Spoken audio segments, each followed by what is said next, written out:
1993, c'est l'année de naissance de personne sur ce plateau, mais c'est le nom de la deuxième saison d'une trilogie italienne qui revient sur l'opération Main propre du début des années 90 dans le pays. Céline, de quoi s'agit-il? Voilà. Donc, au début, en effet, était 1992. C'est une série politique italienne qui a été imaginée par le comédien Stefano Accorsi, qu'on avait mis dans Romanzo Criminal. Ça retrace effectivement un fait réel, l'opération Main propre, une vaste opération qui avait mis fin à une énorme corruption. Et fin de la première saison, on est ravis parce qu'il n'y a plus de corruption, mais tout ça pour ça, ça amorce l'arrivée de Silvio Berlusconi au pouvoir. Ce qu'on va découvrir dans cette nouvelle saison, donc 1993. Pourquoi faut-il la regarder? Eh bien parce que l'Italie, comme les États-Unis, et à la différence de la France, est capable de se confronter à son histoire contemporaine, à son histoire récente, à ses scandales politiques. Ici, donc, il y a des juges, il y a de la police, il y a les avocats. Évidemment, puisque Berlusconi est de la partie, il y a des médias, puisqu'avant son ascension, il avait déjà une forme de mainmise sur l'Italie par ses chaînes de télévision.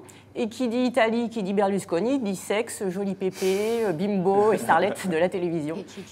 Et Cicciolina. On voit quelques photos. Alors, il n'y a pas encore d'image, hein, c'est pour ça qu'on peut pas. Oui, malheureusement, on n'a pas la bande-annonce. Malheureusement, mais on voit quelques photos. Vas-y, continue, Céline. Voilà. Et parce que tous ces personnages, en fait, sont particulièrement inédits, ils sont attachants, ils sont incarnés par des comédiens formidables. Donc Stefano Accorsi incarne un jeune publiciste qui a renié ses idéaux d'étudiant, qui a complètement mis fin à son passé gauchiste. Il a été comparé par les Américains, par le New Yorker, je crois, dans la première saison à Don Draper de Mad Men, ce qui est pas mal. À ses côtés, il y a Guido Caproni, qui est un comédien formidable, assez brut de décoffrage dans son personnage. C'est un vétéran qui revient d'Irak et qui, du coup, se lance dans la politique, dans la Ligue du Nord. Il se retrouve au Parlement. C'est un parti xénophobe, un parti populiste et encore une jeune bimbo, call girl, on peut le dire, Myriam Leon, qu'on avait pu voir dans Squadra Criminal sur Arte. C'était l'héroïne de cette série. Donc tous ces personnages, plus un jeune flic jusqu'au boutiste, une pauvre petite fille riche d'un industriel de pharmacie, il y a plein de personnages très, très touchants, très attachants et surtout nouveaux qui se croisent. Il y a plein de thèmes aussi au-delà de la politique. Il y a une affaire de sang contaminé, il y a beaucoup de thèmes comme ça.